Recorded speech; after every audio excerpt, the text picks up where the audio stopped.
Fala pessoal, tudo bem com vocês? Sejam bem-vindos a mais um vídeo aqui no canal. E no vídeo de hoje eu vou falar a respeito do misterioso caso de Catherine Sesnick, um caso que inclusive foi tema de um documentário na Netflix. Inclusive é um documentário muito bom, ele é bem extenso, cheio de informações e eu aconselho vocês a assistirem caso não tenham assistido ainda. Bom, aqui sobre o caso eu trouxe praticamente um breve resumo com todas as informações pertinentes sobre ele. Mas é isso. Fiquem comigo aqui até o final para entender um pouquinho dessa história e se gostarem, deixem um like e um comentário que me ajuda muito. Então, sem mais delongas, bora pro vídeo. Catherine Anne Sesnick nasceu em 17 de novembro de 1942, na cidade de Pittsburgh, no estado da Pensilvânia, Estados Unidos. Ela era a filha mais velha do casal Joseph e Anna Sesnick, que tinham mais 3 filhos além dela. Os seus avós eram imigrantes da Iugoslávia, que imigraram para os Estados Unidos no final do século XIX. Ela cursou o ensino fundamental na Mary School e o ensino médio na August High School, ambos colégios católicos localizados em Lawrenceville, em um dos maiores bairros da cidade de Pittsburgh. Catherine era considerada uma excelente aluna por seus colegas e professores. Ela foi oradora da turma católica no ensino médio, onde também foi presidente de classe sênior e do conselho estudantil. Desde muito nova, ela era vista como uma pessoa altruísta que sempre gostava de ajudar o próximo. Ao se formar, Catherine passou a dar aulas em 2 escolas. Uma delas era a Western High School e a outra era a Arcebispo Keogh, ambos colégios católicos só para meninas. Suas alunas a descreviam como uma excelente professora e que ela tinha uma maneira única de ensinar, onde matérias que antes eram chatas, Catherine conseguia explicar de um modo que fosse divertido e assim atraiu o interesse das alunas. Irmã Cat, como Catherine era conhecida na escola, era vista como uma amiga e até mesmo como uma irmã mais velha. É dito que ela encorajava as meninas a buscarem os seus sonhos e a sempre evoluírem como pessoas. Em 7 de novembro de 1969, uma sexta-feira, Catherine deixou seu apartamento, no qual dividia com sua amiga Ellen Russell Phillips, que também lecionava em um dos colégios católicos que Catherine dava aula. Era por volta das 7 da noite quando Catherine saiu. Ela foi até um shopping chamado Edmondson Village para comprar um presente de noivado para sua irmã. Segundo suas alunas que tiveram aula com ela nesse mesmo dia, disseram que ela estava muito feliz com o casamento de sua irmã e falava o tempo todo sobre isso. A distância do apartamento dela até o shopping dava cerca de 3 quilômetros, e ela fez todo o trajeto em torno de 10 minutos. Ao chegar lá, ela deixou seu carro no estacionamento e foi até um banco próximo para descontar um cheque. Em seguida, ela comprou o presente de sua irmã e depois comprou alguns pães em uma padaria ainda dentro do shopping. Ela então colocou as compras em seu carro e saiu do estacionamento do shopping. Após isso, Catherine não foi mais vista. Passado algumas horas, Ellen Phillips, a amiga de Catherine que dividia o apartamento com ela, ficou preocupada e decidiu ligar para o padre Gerald Kolbe, que era muito amigo das duas e dava aulas de religião na mesma escola que elas. Catherine não costumava demorar quando saía, e ela também avisava quando fosse para outro local antes de voltar para o seu apartamento. Gerald estava em casa junto com outro padre e amigo, chamado Pete McCall, que também dava aulas na mesma escola que Catherine. Ao atender o telefone, ele percebeu a preocupação de Ellen a respeito de Catherine, que perguntava para ele a todo momento se ele sabia onde ela estava. Gerald não sabia onde Catherine estava. Ele então, muito preocupado, decidiu ir até o apartamento de Ellen junto com o padre Pete. Chegando lá, eles conversaram um tempo com Ellen e depois decidiram ligar para a polícia. Um policial foi enviado até o apartamento para conversar com eles e coletar informações.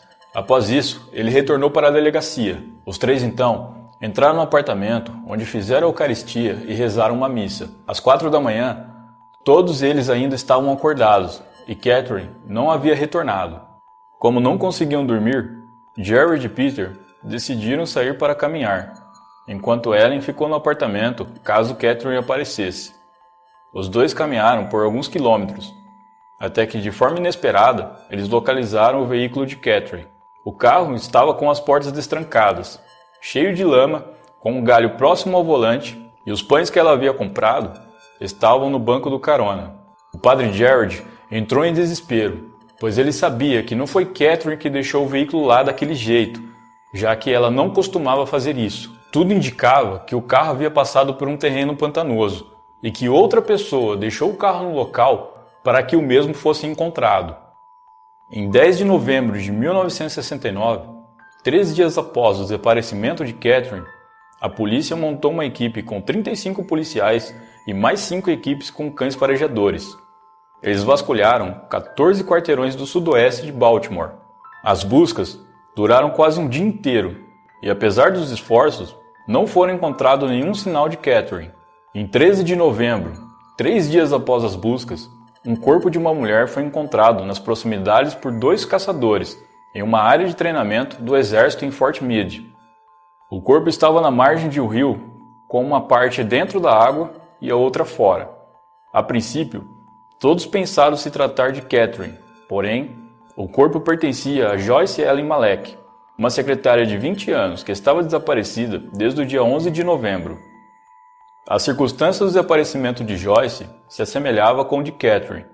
Ela também foi fazer compras e após isso não foi mais vista e o seu carro também foi encontrado abandonado e destrancado. Como Joyce havia desaparecido apenas 4 dias depois de Catherine e o modo como elas desapareceram se assemelhavam, surgiu a teoria de que talvez o responsável pelo sequestro e morte de Joyce fosse o mesmo responsável pelo desaparecimento de Catherine, e a essa altura todos já esperavam pelo pior. Em 13 de janeiro de 1970, quase 2 meses após o desaparecimento, o corpo de Catherine Cesnik foi encontrado por um caçador e seu filho em um lixão no sudoeste de Baltimore. Ela estava deitada de costas na encosta de uma colina e o seu crânio estava afundado. Uma autópsia foi realizada pelo médico legista Werner Spitz, que é bem renomado nos Estados Unidos, onde o mesmo já trabalhou nos casos do presidente John Kennedy e do líder ativista Martin Luther King. A autópsia revelou que Catherine morreu de uma hemorragia intracerebral, após uma fratura no crânio causada por um golpe na têmpora esquerda com um objeto contundente. Uma grande investigação se deu início. A polícia já estava investigando o caso de Joyce Malek e agora que localizaram o corpo de Catherine, eles tinham mais provas. Muitas questões foram levantadas. Uma delas era o fato de que o veículo de Catherine não foi abandonado em um local que não pudesse ser visto, mas muito pelo contrário, ele foi abandonado em uma área onde todos podiam ver e que inclusive ficava próximo do apartamento da vítima. E quem quer que fosse o criminoso, ele conhecia muito bem a área de Baltimore.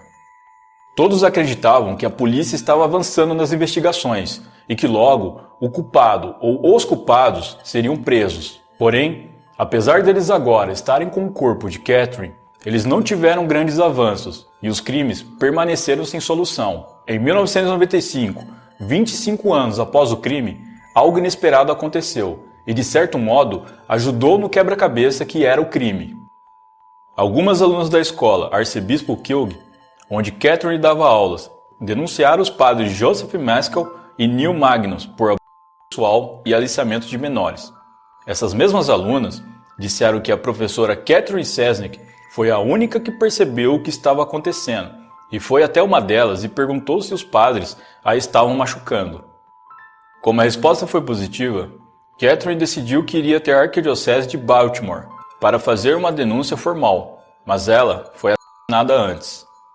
Uma das alunas ainda afirmou que o padre Joseph a levou até um local de mata fechada no dia 9 de novembro de 1969, 2 dias após o desaparecimento de Catherine. Lá, o padre Joseph teria mostrado para ela o corpo da vítima e falado: "Você viu o que acontece quando se diz coisas ruins sobre os outros?" Mesmo com depoimento de várias alunas e testemunhas que afirmavam esse fato, a polícia não quis investigar mais a fundo, pois alegavam que não haviam evidências físicas que ligassem os padres Joseph e Neil ao crime. Muitos acreditam que há um acobertamento para proteger os padres, e até onde se sabe, é realmente o que parece. A Arquidiocese de Baltimore pagou uma indenização de $500 mil em um acordo com as alunas que foram acusadas pelos padres. Em 2001, o padre Joseph morreu devido a um derrame. Seu corpo foi exumado em 2016 pela polícia de Baltimore, que reabriu o caso. Foram coletadas amostras de DNA para cruzar com as que foram encontradas no corpo de Catherine, porém, elas não batiam. A porta-voz da polícia disse que isso não excluía o padre de estar envolvido no crime, já que se acredita que outras pessoas participaram e ele poderia ser o mandante, assim, não tendo contato físico com a vítima. Em 2017, Abe Scalb e Gemma Hoskins, ex-alunas de Catherine Selznick, começaram uma investigação particular com a ajuda do jornalista investigativo Tom Nugent.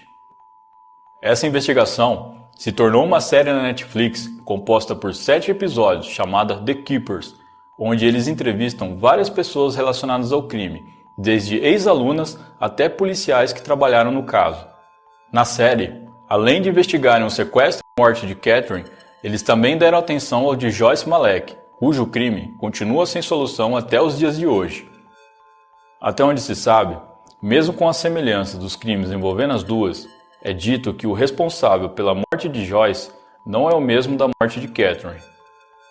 Apesar de várias provas somadas a depoimentos de testemunhas que indicam os padres Joseph e Neil como os responsáveis pela morte de Catherine, oficialmente o crime também continua sem solução até os dias de hoje.